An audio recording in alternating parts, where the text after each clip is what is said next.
together, as far as I could see, from right across all the states. Yes, it did, and across the pond, which meaning you. Yeah, indeed. Yes, indeed. That's absolutely right.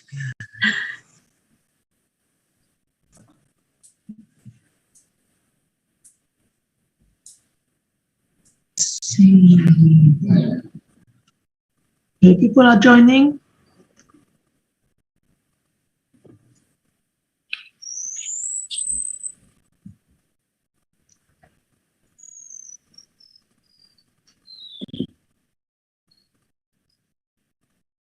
There's still 2 minutes to the hour, so we have a little time.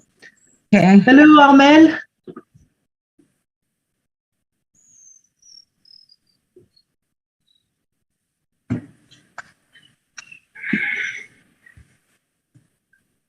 There's some well-known names here.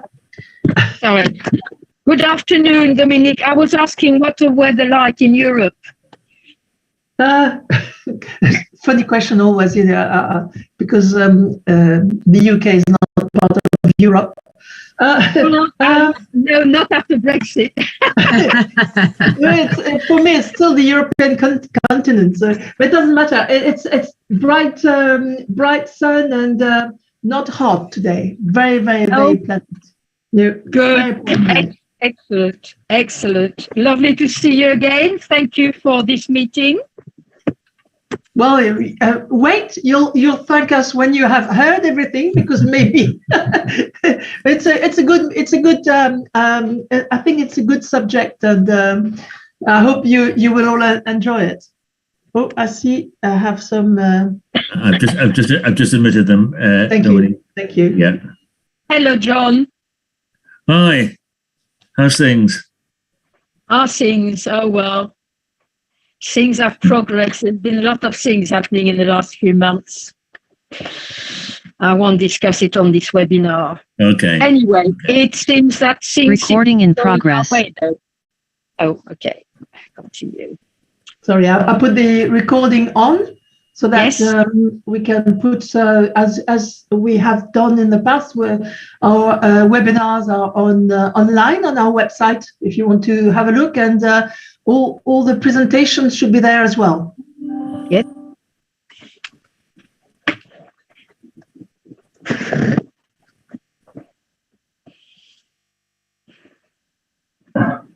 Dominique, if you want to start, I can continue admitting people. Okay, thank you. So I can start. Good afternoon, good morning. I'm Dominique Lazarski. I chair RECNA, the European Union Against Aircraft Nuisance. And this is the European NGO representing communities before the European institutions, and also at ICAO. We often struggle to find the right angle to fight aviation noise and emissions of pollutants. We can only know that this is a highly political matter, and we have all had this answer when mentioning noise: jobs. So how can we address these economic points and stress the health aspect with our politicians? Walter Lohmann is our man today. He will try to help us find an angle to catch politicians' interest.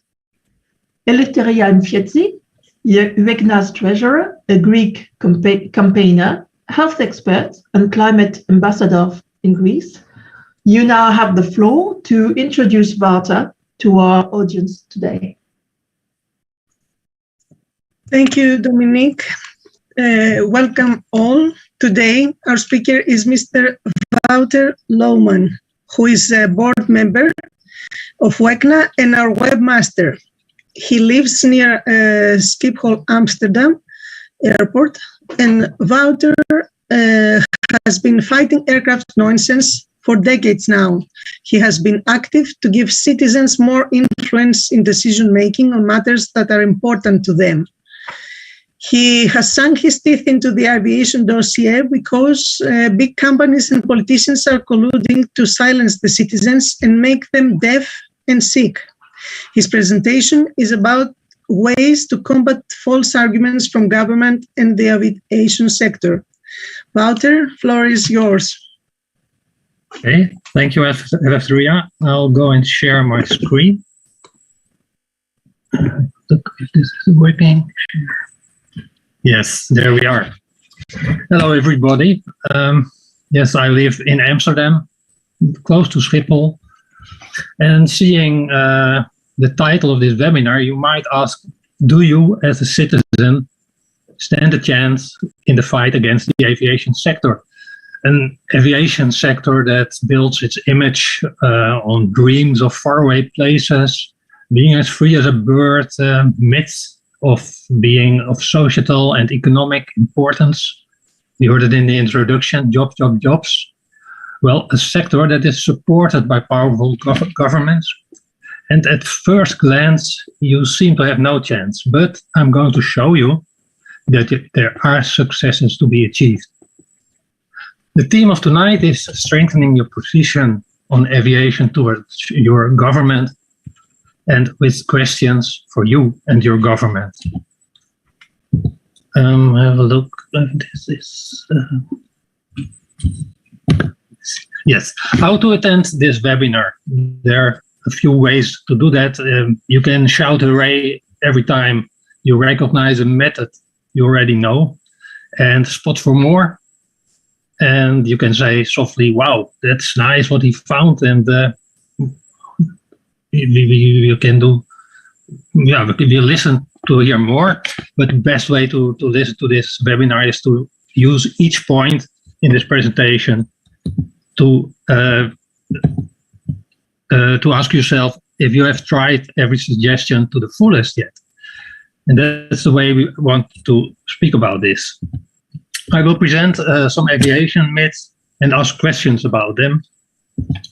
Questions about how you can be cheated by your government, by research institutes, and by the aviation sector.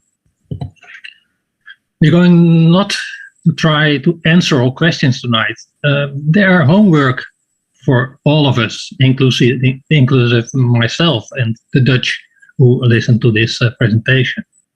Okay. Let's start.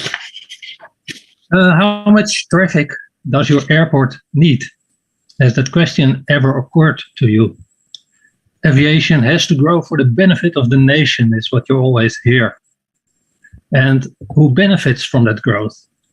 Is it the country? Is it the region? Is it maybe you? Or are it private interests as airline companies, export firms, and tourist industry? But the most important question is there a careful consideration with public interest as noise limits, health, safety, nature, climate, and housing? I'm afraid not, otherwise you wouldn't be here. How about working towards a growth stop, or even better, to a reduction of the number of flights? Did you dare ask that question? Is it possible to talk about less flights?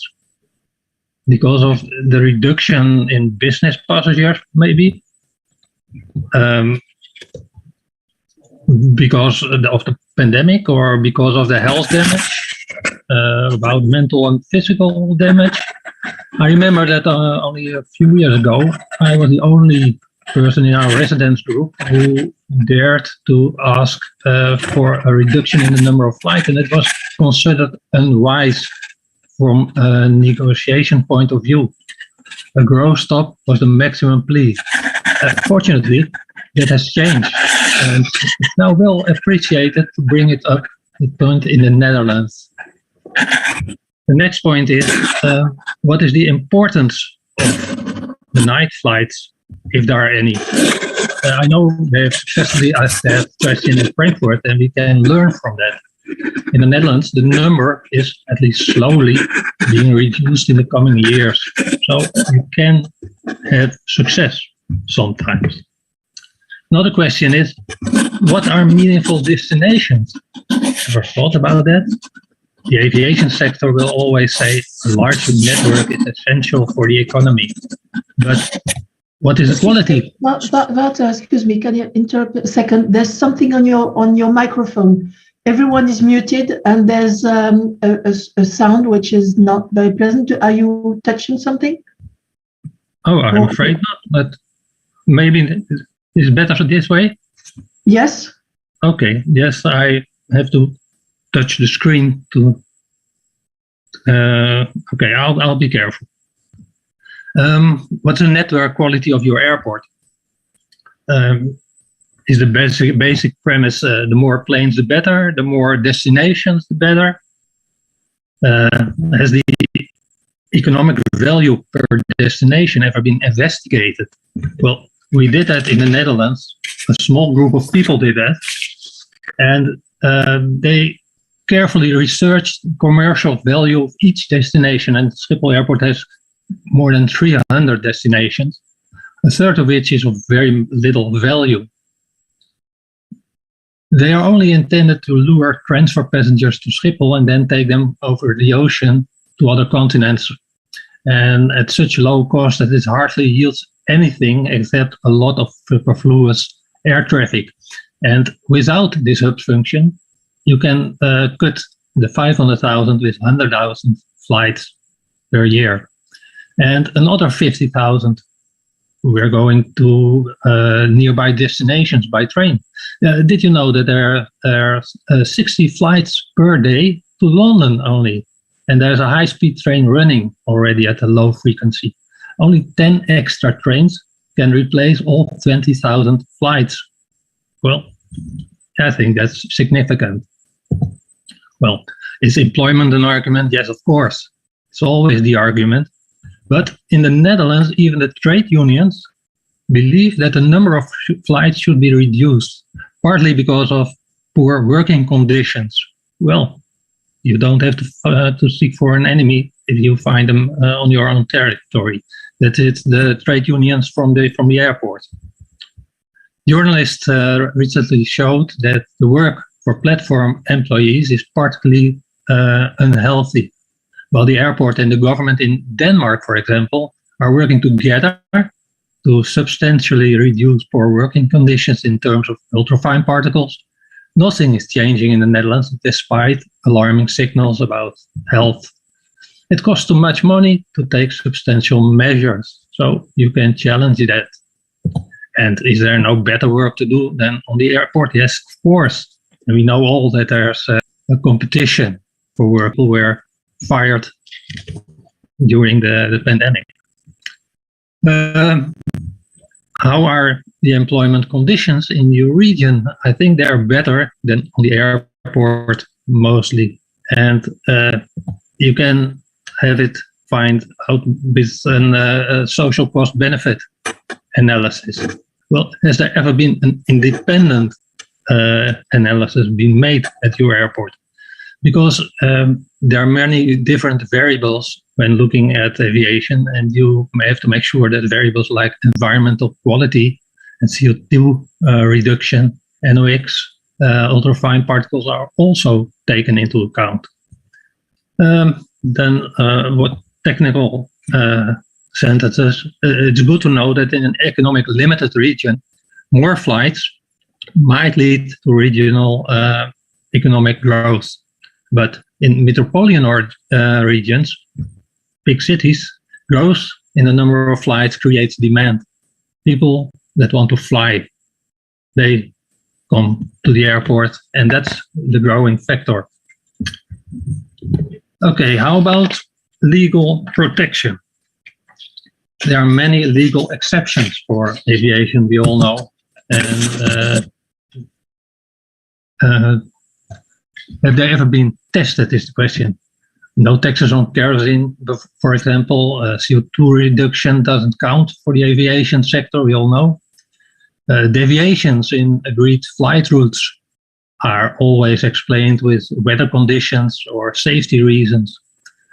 And when you detect a calculation error, it's always unfavorable for residents. LDEN, the measurement for noise, is the holy grail. with which all individual complaints go in the trash. But have these exceptions ever been seriously tested in your country? And we are only discussing the topic is always taking much time, so that's not enough. Are there any laws you can rely on?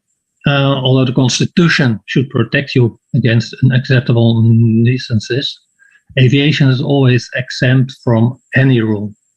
Individual legal protection seems reasonable to me, and we can work on that. Does your government comply with European laws and regulations? Yes, we are in Europe, so I take the European laws, and I know our UEGNA members know what I mean by this, and realize that many governments ignore and delay the rules as long as possible. You can challenge that. Does your government take initiatives to change the rules? It's often said that international rules and that you as a country must all abide them. But that's, of course, that's nonsense. You can always propose changes. In case of the ticket tax here in Europe, the Netherlands has taken the initiative in Brussels for new rules. And although the tax is very low now, the rates are gradually increasing. Does your airport meet all licenses? You might never have asked that by yourself, but in the Netherlands we have two starting points with regard to environment, nitrogen emissions and nature conservation. The airport doesn't meet both requirements, which do apply to all other industries.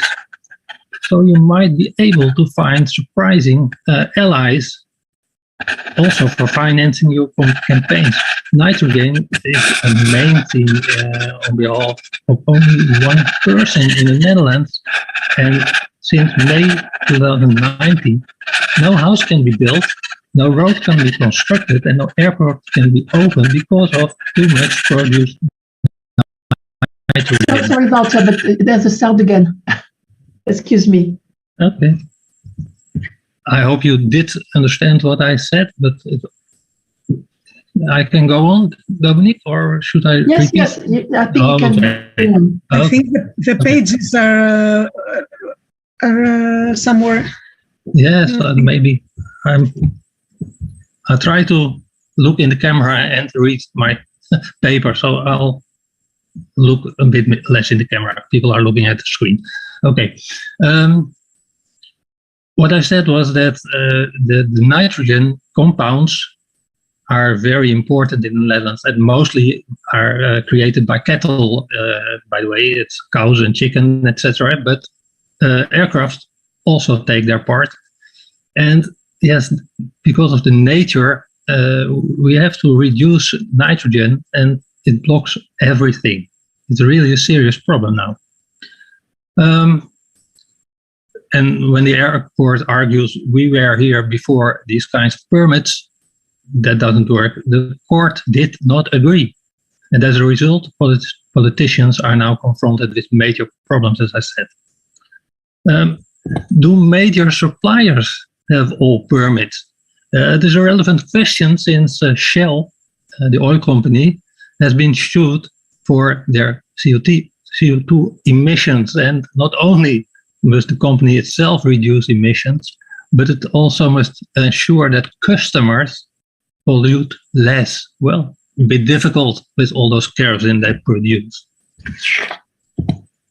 We go to the next one. As I just said, governments state that they are bound hand and foot, and we cannot do anything because of European or ICAO rules.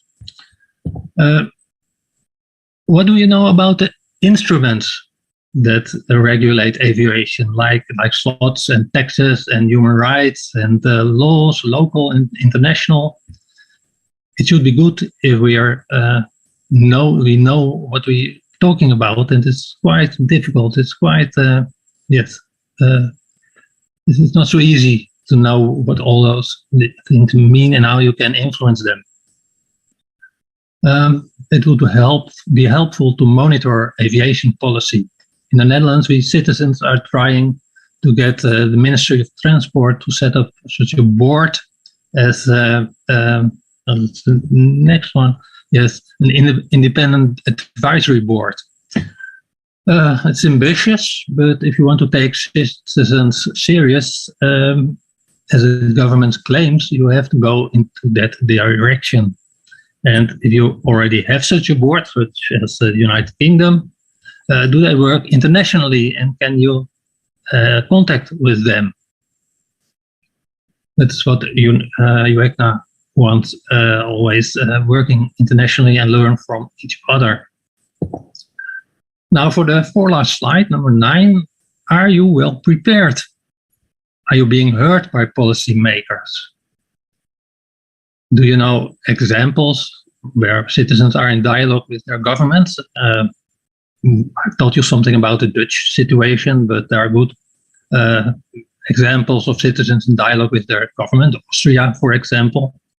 And in these dialogues, of course, good arguments are crucial. Has the relationship between the government and research agencies and the aviation sector ever been exposed? In the Netherlands, there were close ties between the government, research institutes, and commercial aviation parties, and journalism has exposed these, and that has led to some disentanglement. So it might help also in your case. Are there independent journalists who can help you, if necessary, using examples from abroad? For example, we have Follow the Money. That's an English title for a Dutch institute, which has invested in the money flows of towards KLM, the company Air France KLM, which made it clear that the government support in times of Corona mainly ended up with the Irish leasing companies. KLM leases many of their aircraft, and to fuel producers. So billions of euros only went to that companies. That was not really support for the people working at the airport.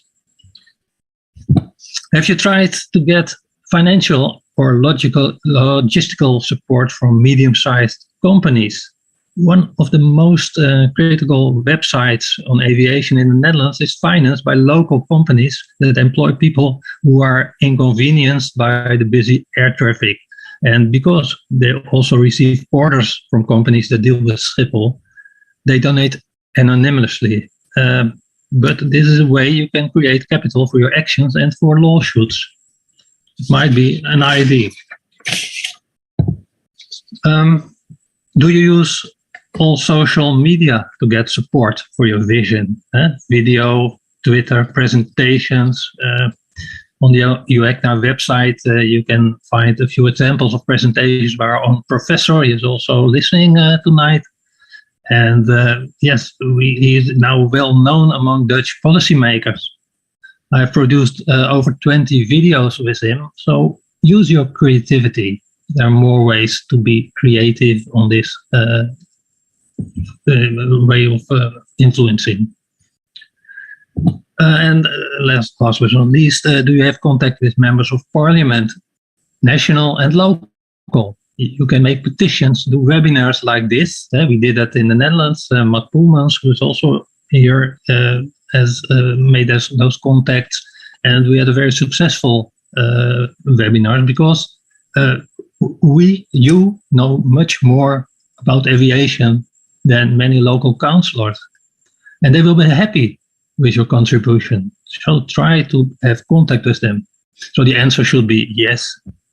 You have to have contact with members of parliament, local and national. Well, the last slide is actually the beginning. Since we realize complaining doesn't help, try to help your government push the boundaries. That's the way we try to do it. And sending a paper is not enough. You have to invest in personal contact with parliamentarians, and then you can, for example, have them formulate adequate motions and make contact with political party spokespersons, contact ministry officials, and offer them your help. instead of complaining. It's a good way, it works. And as a citizen, you first have to discover the weak spots in your country. And then strike again. Yes, you have to strike. That's too fast. Strike, correct.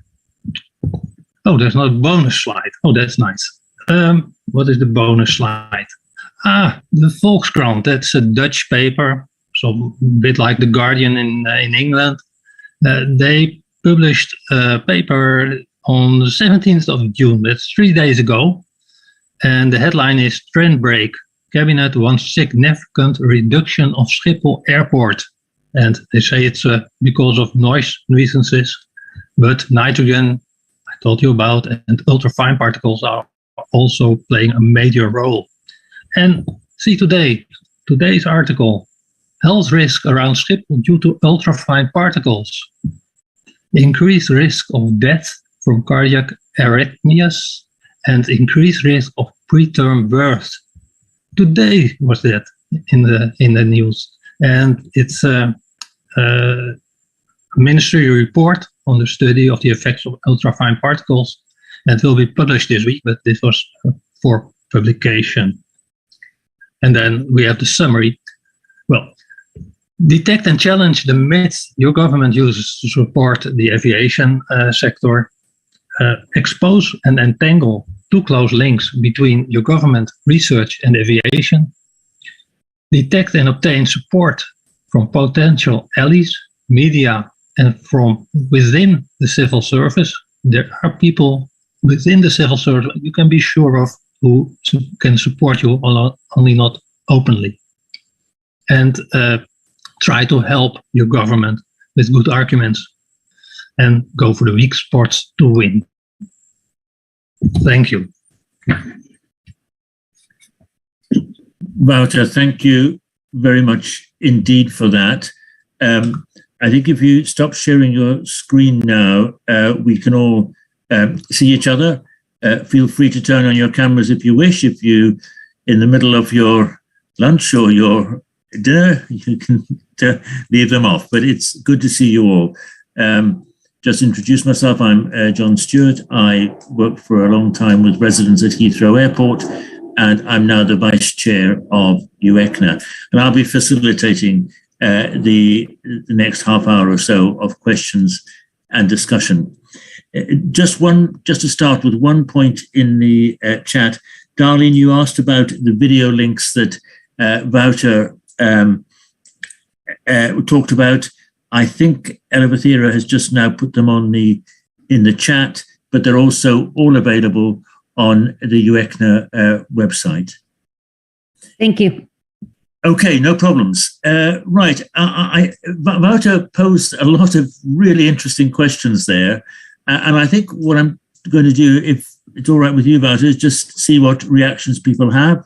It would be particularly interesting, I think, as Wouter hinted, to see if people can use their own experiences, either good or bad, in their own country to develop and build on some of the ideas that Wouter outlined. That would be useful, but there may be many other points you wish to make. So if you put up your hand, either a virtual hand or a real hand, do so. There's quite a lot of people on the call, and I can't see everybody at the same time. So if I miss you, just feel free to start talking. Who would like to kick off? Hello, you are going by aircraft. You're not the only one in your neighborhood. Do we have a port? I've got a noise coming. I've got a noise coming from somewhere. I'm not quite sure where, but I think it might be somebody just speaking in there. But Richard, you've got your hand up. So would you like to kick off? Yeah, thank you, Wouter. That was a very interesting conversation and presentation. What results have you got from your initiative so far? Your positives from all the good work you've been doing? That's a really good positive question, Richard. Wouter. Well, I think the most important is in the last slide, where the newspaper says there needs to be a reduction. And I can say it's my work only, but from 2015, we've been very forced with fighting with the media also, and with a good website, and all journalists knew us. And the public opinion has changed those years because of there was really a terrific noise going worse. It was many flights more than 5 years ago. So all people who are fighting together, yes, I think we now have the point. Last week was the big break, you can say, that are seriously discussed about reducing the number of flights. And it's not only because we have such good arguments, but the law is, I think, most important. They are going to see that they're going to lose when they're going to court for the nitrogen and for the CO2 and for the other fine particles as well. And they say it's also good for what people want, less noise. Okay, thank you. Because Wouter, it's quite significant, really, that politicians in the Netherlands are actually saying they want the number of flights reduced. That's quite significant, and I think what you're saying here is that it's a mixture of public opinion, residents impacted by noise, as well as the other developing issues like climate change, ultrafine particles. Elaine, we'll go on to you. Welcome. Yes, hello, and thank you so much. I would like to ask Wolfer a question. I don't know if it would be the same, you would experience the same problems, but here in America, we have the FAA, which controls, it's a regulatory aviation agency that controls everything. The problem that we face here is that the FAA will deliberately put out false narratives as far as the impacts to the communities are concerned. And they reinforce this time and time again. It's almost like the lie becomes the truth. So we're up against an agency that does not admit to the any impacts. And I just wondered if you've had the same problems dealing with the aviation industry in your country. Well, it's not the aviation industry, I think. It's more the ministry who is giving room to all airports to grow.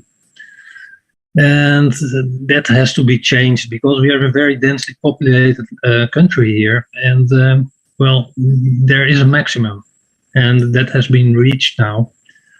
And we have to influence the policy makers also, that we get as citizens more influence. And that's parallel going on at the moment. So we are in near contact with the ministry to have more objective measures to say what's right and wrong on noise, on nitrogen, on how much flights are necessary for the Netherlands, because we have a hub function which is completely not suitable for the Netherlands. Such a small country, so many flights. We are the third airport of Europe, I think. Well, it's more political here than that an FAA can say what has to happen. I think that's interesting, and I think, Elaine, that I suspect no European country has an FAA, an equivalent of an FAA, with quite the same sort of powers that your FAA does. 'Cause I know they're absolutely considerable, and they're influencing government. In the UK, and I think it's perhaps the same in most European countries, we have equivalents of FAAs, sometimes called CAAs, sometimes with other names, but they tend to be an arm of government rather than taking the big decisions. As Wouter says, it tends to be the government which takes the big decisions. Now, they're very often, of course, as Wouter said in his presentation, influenced by the aviation industry, including our equivalent of the FAA. But I think it's my feeling that you've got a particular problem in the States with the real, almost overweening power and influence of the FAA. Do you feel that's perhaps right? Yes, one of the problems, the tremendous problems that we're facing here in the United States is the fact that, first of all, the FAA, in conjunction with the aviation industry, have really relegated all the rules, regulations that overpower any group that we put up or have, and it's been growing. Our organizations have been growing across the nation, which I'm very glad to see. But we are fighting a very, very powerful agency with the FAA. And to be perfectly honest with you, our lawmakers, we have very strong lobbyists here. The aviation industry is very, very, have very powerful lobbyists, which control a lot of our laws and how it is put upon the communities. So we are fighting quite a battle. It's a war. It's not a battle. We fight battles, but we're fighting a tremendous war here, because of the fact, as you have stated, John, that the FAA is so powerful. It almost acts as its own unilateral agency outside of government functions, it seems, to a lot of us most of the time. No, indeed, and certainly when I've sat in on some of your conferences, that's exactly the impression that comes across to me. Michael, a bit of information in the chat, which people may want to have a look at. Any other comments or questions? They don't need to be questions. They can be comments about your own situation. And if you're from the Netherlands, do feel free to add to what Wouter has said. But Amel, you've got your hand up, and welcome. Thank you, John. Well, that was a very interesting discussion, as always, with you, Ekna. I just wanted to point out that we've had a lot of problems in the last few months. There is something about chaos, either at Heathrow or at Gatwick. In fact, today I was reading something, I think, about Charlottesville, where that trying to get a flight and the child was sleeping on the floor. But when Wouter is mentioned, or Wouter, by the way, my name is Amel. I've been fighting Heathrow Airport for 29 years. And one of our 3 MP is the Prime Minister, Boris Johnson. And can I say, as from today, he hasn't yet lied down in front of the bulldozers. He's having a nose job, I understand, today, so he's resting. But we have done probably most. Yeah, I know you're laughing, John, but it's true. We've done just about everything that you've mentioned. When it comes to journalists, they're only interested when we are losing our homes, when there is bad news. The rest of the time, they don't want to know. We have regular meetings with our local MPs, with the airport, with Department of Transport. None of them want to know. The Secretary of State I think he's got a private license, so he's not going to go, pilot license, so he's not going to go against aviation. But certainly in the last few months, and I was listening for about 2.5 hours about cancellation and compensation a few days ago in Parliament in one of the select committee. And everybody was complaining that, they haven't got the staff, that the government hasn't put enough money. What they forget is actually that in the UK, the whole aviation industry is private, and they were very happy to give billions of pounds to their shareholders. Now they want the taxpayer to pay for them, which is just not on. But the other thing is a lot of flights are being cancelled every day. British Airways has cancelled 16,000 flights, so that's 8,000 return flight, they call it, until October, from March to October. Gatwick said yesterday they want the same system, and that is because they haven't got the staff. And at Heathrow, just to make a point very shortly, my husband was a founder member of British European Airways in 1946. And the local flights and the European flights are always money losers. So British Airways never cancel as much as they can. They never cancel overseas flight where they make their money. They actually cancel the short haul, so within the UK or in Europe. And it is interesting that at the moment they are cancelling loads of them, and it makes no difference at all. So when you say that we could cancel a lot of flights, actually we can. And it is proved at the moment that you can, cancel flights and you can still function.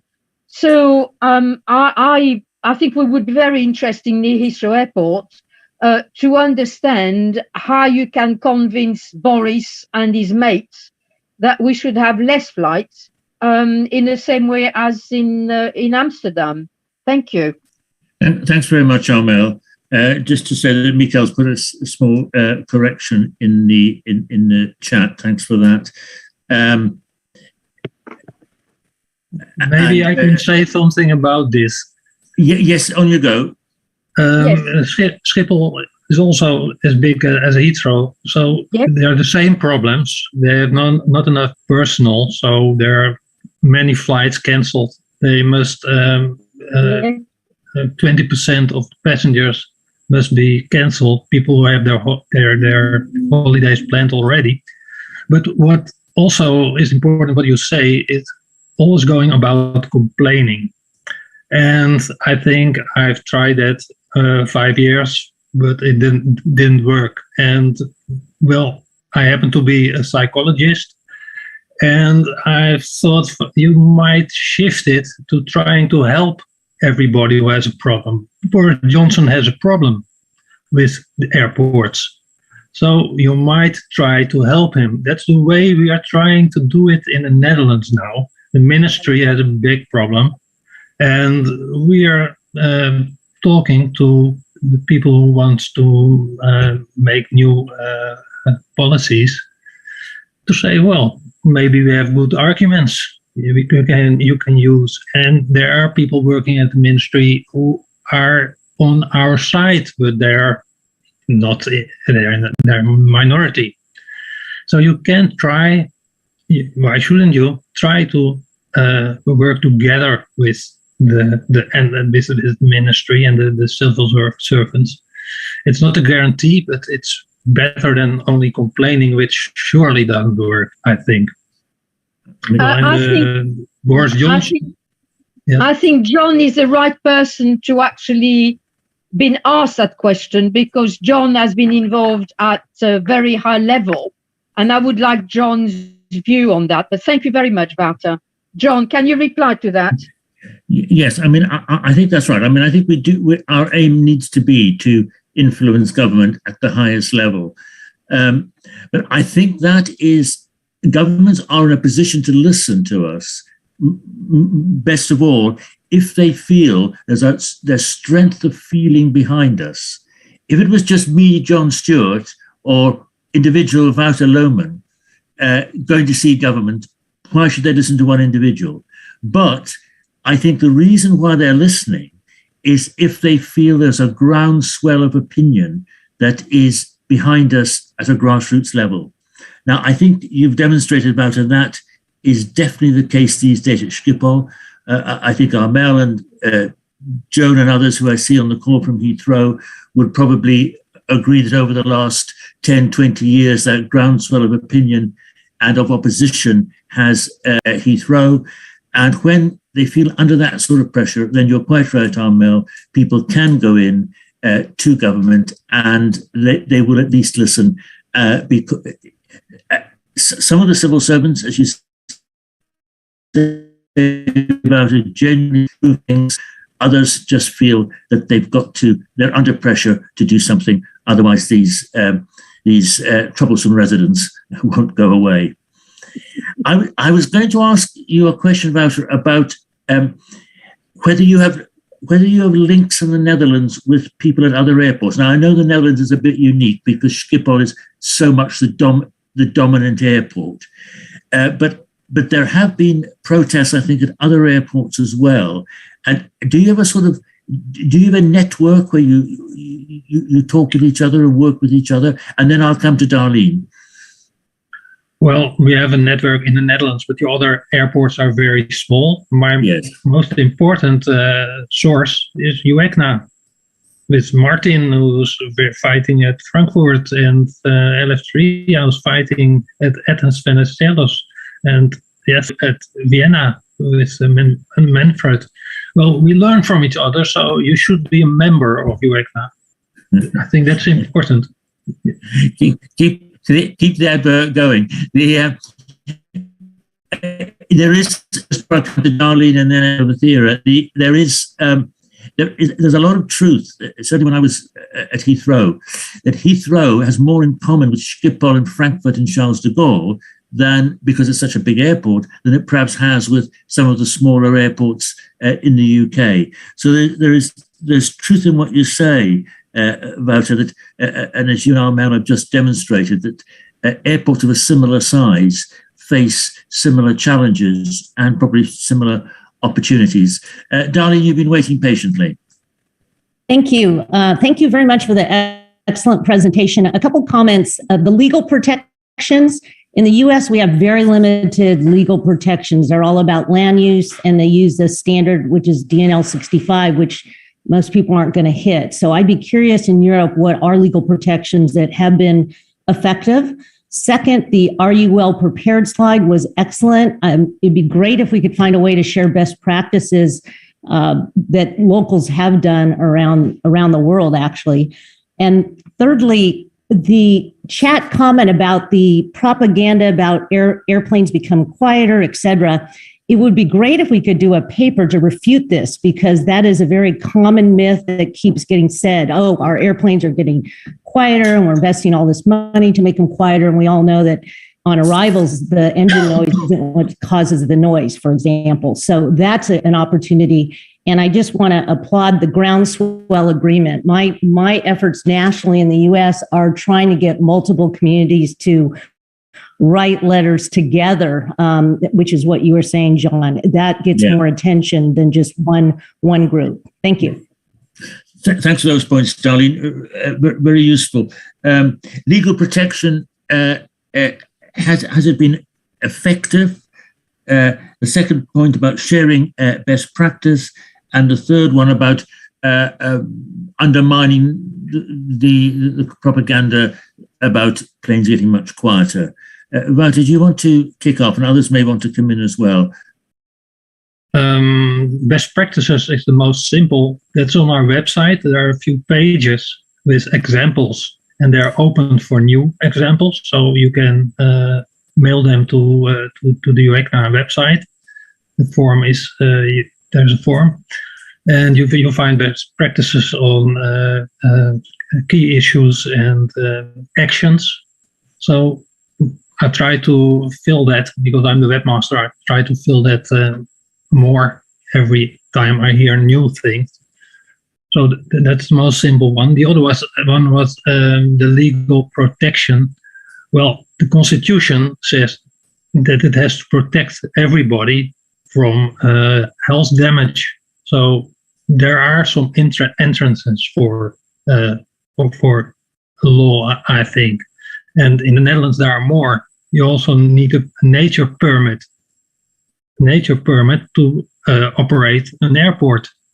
And Schiphol Airport has a license for 400,000 flights. And we're flying 500,000 in 2019. So they have a point.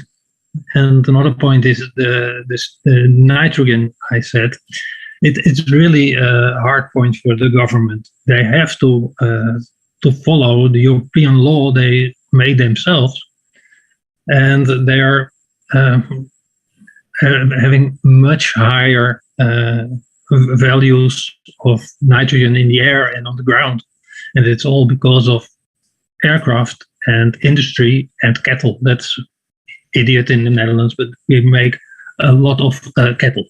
We make it. It's our industry. Yes, John? And I'll just say on follow up on that point. Yes, in the Netherlands there is some legal protection, and in some of the countries, Darlene, I think it varies a lot across European countries. One of the things we've been pressing for a new the European Union draws up directives. That's kind of laws that member states need to obey. And there can be directives on everything from air pollution to housing and what have you. Now, there's an EU noise directive, but it's not strong because it doesn't have standards or targets which the member states have got to meet. The air pollution directive does have standards and targets, and as a result, it's driven policy and driven air pollution down. So need effective legal protection, and it could come in the EU through a revision of the noise directive, as long as it has those targets and standards, as long as it's got something measurable. On the point of quieter planes, we'll maybe come back to them in a minute, because I see Elvira and Mikael have got hands up, and Mikael may actually cover the point of quieter planes. But Elvira, you go next. Okay, thank you, Wouter. You've made a marvelous presentation, and I wanted to make I wanted to share some thoughts. I think that you are very lucky because your government wants to help and she wants to be helped. But here in Greece, we don't face the same situation, because here all the politicians and most of the local ones, which are sometimes ministers also, appoint people in the airport. So we feel we cannot trust them. You say that if there are any laws that we can rely on, yes, we have some laws that we can rely, but who sees if they're enforced? Yes, if they're forced. Our government doesn't comply always with the European laws and regulations, but who is there to see that? Yes, they take initiatives to change the rules, but they always tailor them to fit their points and the aviation sector needs. And about the other two questions about if our airport meets all the licenses and do major suppliers have all the permits, who dares to ask these questions to this institute?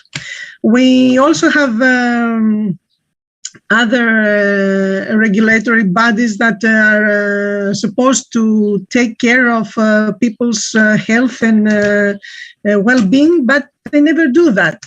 So I don't really know how we should cope with all that, and that's the difficult here.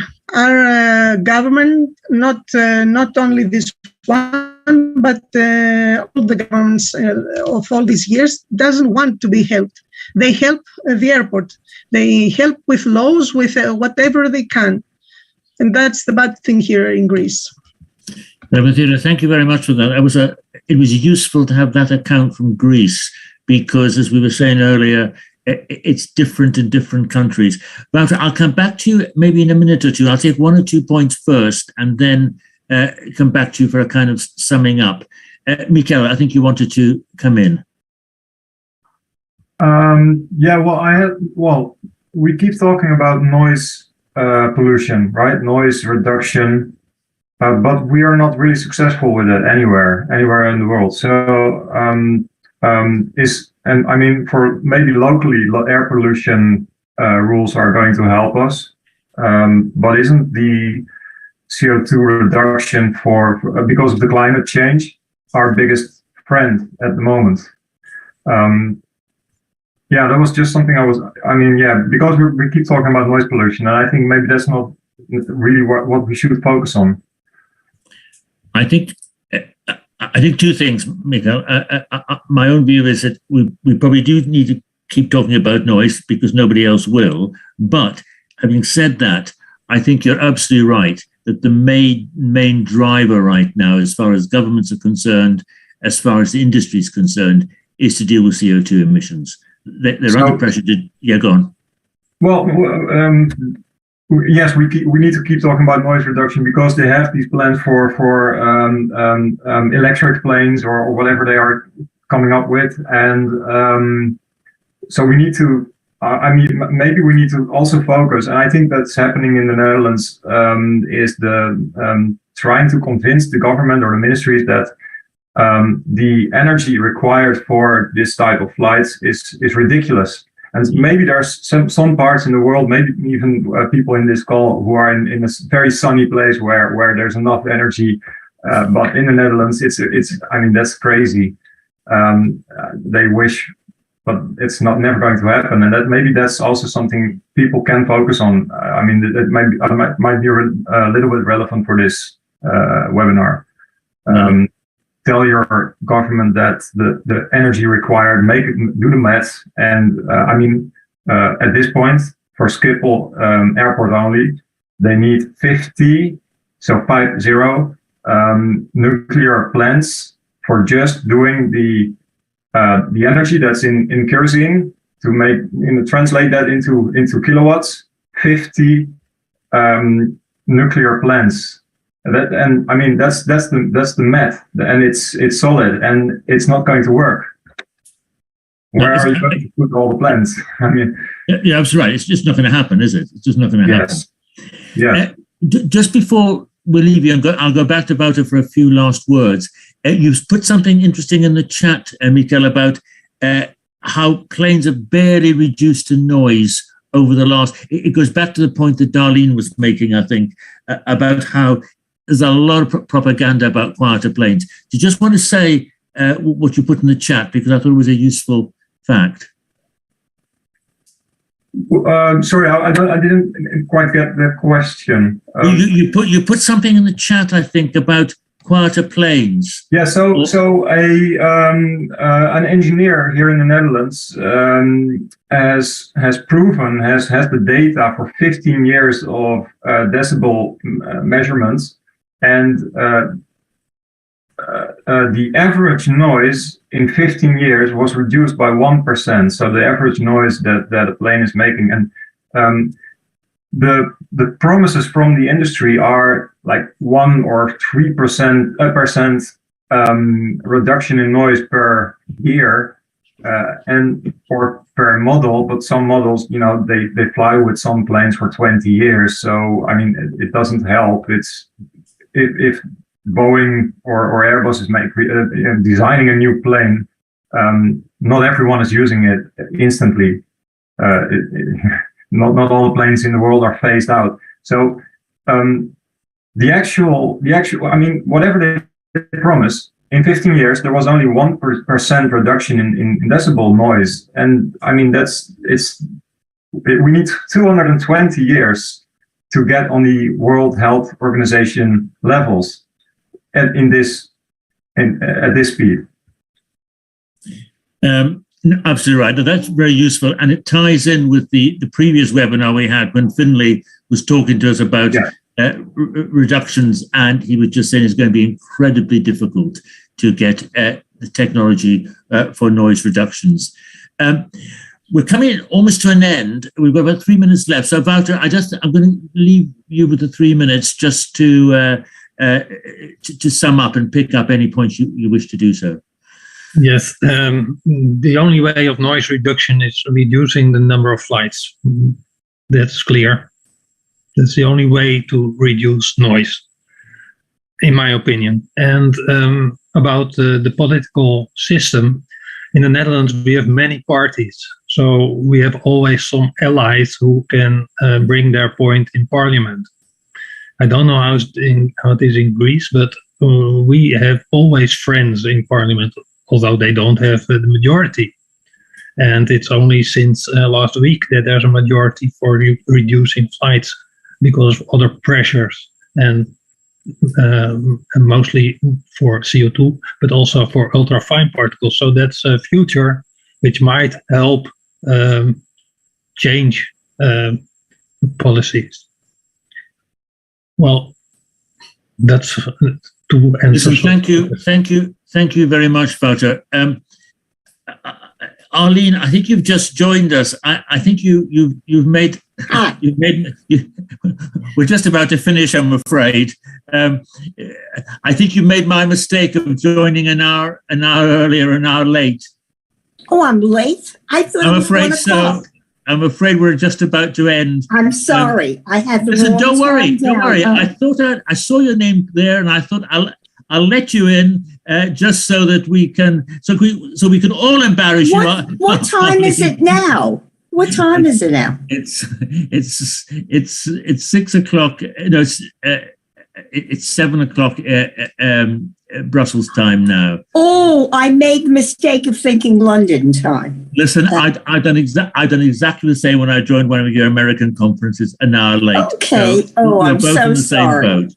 But my friends were there. Elaine was there, and and Darlene was here, and all the rest. Yes, listen, you can. It'll be recorded as ever, and it'll be up on the website before the end of this week. Listen, thank you all very much for coming once again. Thank you, Wouter, in particular, for stimulating a really, really thought-provoking and useful conversation. That's probably the last seminar before the summer holidays, but we'll be doing webinars again in the autumn. We're also, as UECNA, looking to put on a conference for not perhaps quite a full day conference, but a 2/3 of the day conference online sometime in the autumn, to which everybody will be very welcome indeed, where we can probably discuss issues in a little bit more depth than we can on an hour-long webinar. So thank you very much. And thank you. If you haven't had your summer holidays, have good summer holidays, and see you all well before the end of the year. Thanks very much. Thank you. Thanks, John. Thank you.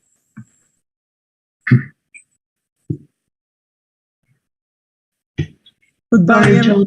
I was disconnected. I hope that I have the whole recording. I don't know. I was disconnected for a few minutes. Yeah. Thank you, John. Thanks very much, Armel. Bye-bye, Armel. Thank you, Dominique. Thank you, everyone. Very interesting. Bye-bye. Thank you. Bye-bye, Armel. Bye.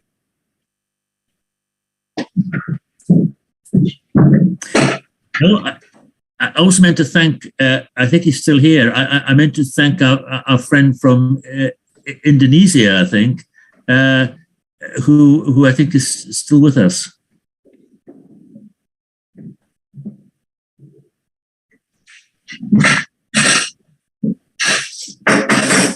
Wouter, I thought that really worked well. That was very, very different from what we've done before.